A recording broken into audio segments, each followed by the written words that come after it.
ole clear tu du takte in zawa in chi bai vek ule tu chu kan video tur chu hei video kan muang hianin pupianga tlangwal pianga ti zo kong o tlangwal pianga le Pawltea aing kar boruwa ka thalo khop maya hei om zia chu tam tak chon in video kha kan clear thau tonga Pawltea video khanin tlangwal pianga hianin Pawltea achu pui khanin an scooty khanin alo accident pui ani Pawltea hi ti chonina accident pui kha Pawltea kha ram palai lenga khanin tlangwal pianga hianin phurlet le talo khanin ho san dai ang khanin Pawltea khanin na video khanin na ron soya ti chonin zan lama ron live chun zom nga la alung oilo thu le tlangwal pianga laka alung oilo thu kha live kal tlang khanin na ron in show ron soi ta shap maya kha tlangwal pianga hianin na live lai kha alo mu fu le re usia ti chuanin alo thinrim khop maya ni tlangwal pianga po alo thlir ran mai sia ti chuanin tv chana ti khani na thinrim tu kha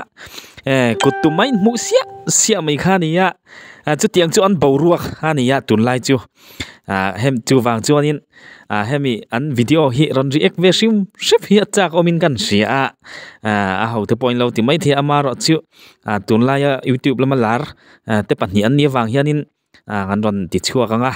gan ron react don ani nge anin hot tak takem anin kar boruak hi athalo tak ngem ti vel te po ka ngai dan mol mangte mangin karon soidon ani anni pan hi lo uang an lo ti der mai te hi alo ni lo mo ti te po karon soitel tura ngai la thawme to na an video engpo ni sela clear tho phot chinang oก็บ่อยขาดภาพนะเจ้าอันนี้ก็ที่ก็บ่อยขาดภาพนะตักเร็วอันนี้ดุงก็หักค่ะจู่ก็ด้วยมาเสียเพียงคันตั้งหันตัวน่ะเฮียนี่นะอมเสียชิวPawltea na lung oilo thu le tlangwal pianga laka lung oilo thu thinrim thu YouTube live fin naron aron ti chuaka chu tlangwal piang hianin alo thlir fo ni tuna hianin alo thlir ran mai ni tiang chu ni eng tin chi nge aron thinrim chhodon alang chhomeang video kan en zelanga dia khan alo dinga ke ka phata ta chonin pa reality kha kan phone in kalkong hi kan bawania kan dia kapatia atong khan zoi boxi a call ri ne ka se dei si lawa chuanin pakhat line TV tagin lorel char mai sia pakhat line lo thlir wang mai sia khai apui chodon ne thlir zelang kong bang ya main road ta ti top ta ni amang ya kha chuan ram palai leng ni lo ma se kal ram chuan ngai lo na voi khan ma ka pi an nu lama kal ngai lo na ka dai ngai lo ram ka kal ni wang khan ka tan chuan ram palai leng ani tu ma ko ka lo chak la mai ni ko chang la mai ni ko tu ma ka chen ngai ko om lo in chu om te ma nei ma se tu ma ka bo lo tu ma chan tu ran om lo ni chan tu ra ka u na pa san tu kanawa ni pui do ne tlangwal pia boron tho luai maya kha ki kok sia ve tamai alo thir chiang ro pui mai sia thut mun atangin pakhat line TV tangin chanchin la soi mia mai sia khai ani sual du mai anga tiang chonin pupianga ponga idan chuni vak to lo ni khai thi chho zel sinang eng tin takom chho zelang mo ti ko ti che han tem an ram sheka chan zo ka adua zo ka una pa chi sen suwa ki en ro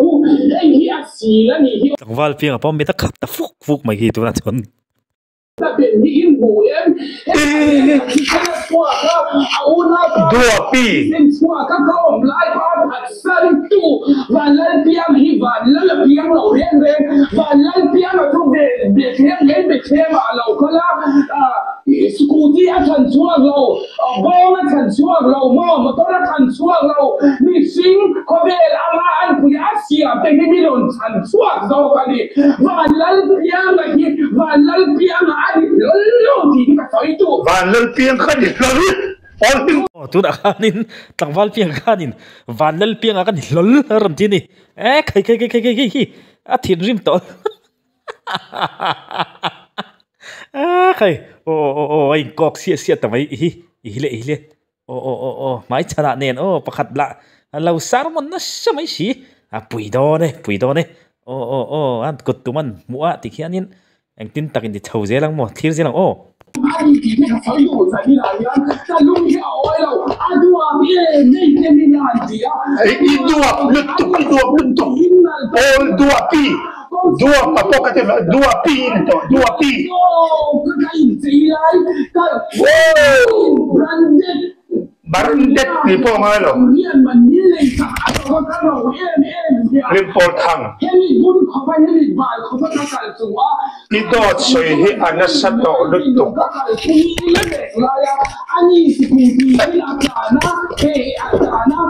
kickboxing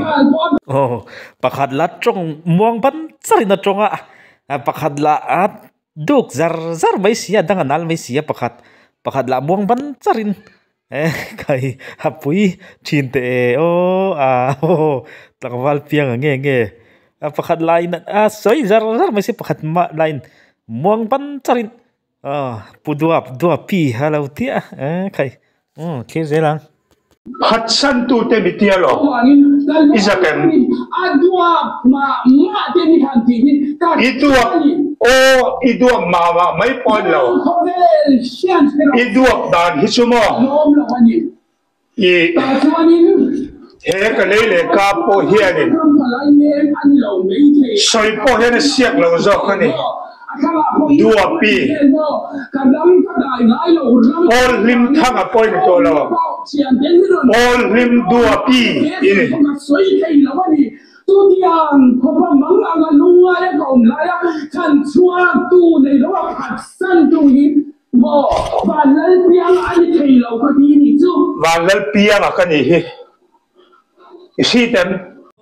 tu na khanin Vanlalpianga khanin tu na khanin isi tem maron ni maroin aron soi le ring tia tin to kin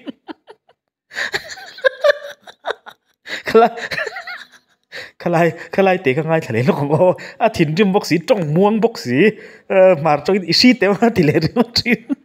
khalai te ka ti le lok te ni chu Vanlalpianga ka ni hi isi tem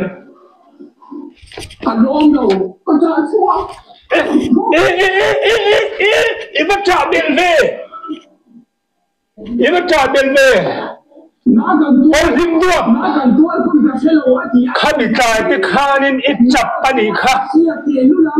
ichap tero kan khie che ni ichap po kha kan na pon sak lo che cha bel pa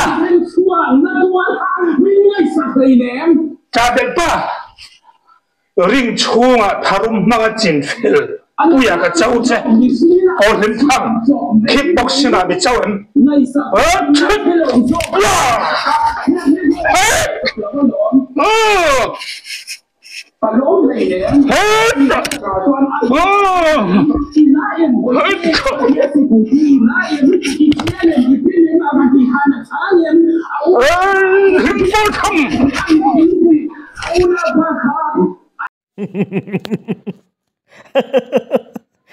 Vanlalpianga hian tingai na vaka si la pakhat la atong chak sia pakhat la hi danganal tha sia pakhat la tong muang si thin rim box si nei za thlak ni top mai ni police la ti zela bien lo import thang import dua import dua pi tungai kani Vanlalpianga lem te mi chelo Vanlalpianga dik tak kani hi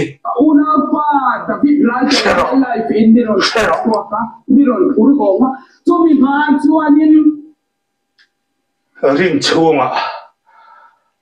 kickboxing ring chunga kan chin fel nge na yang isiamo lawin boss sayang che boxing ring chunga harum mga chin fel puya mi chawem ka chaw kan ti top lok ngari rawte Vanlalpianga po hi thin rim ve tak tak ani garinga achan chu pakhatin naron rel na sa sia video kal tangin mi pui mu thei turin atlangwal piang ta pon thin rim thlak ve thawanga amaro chu thin rim tak tak le tak tak lo ero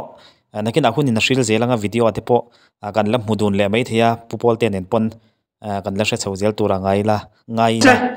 engpon ni sela tlangwal piang hi a tong muang si ya thin rim nge a thin rim tak tak ni chuanin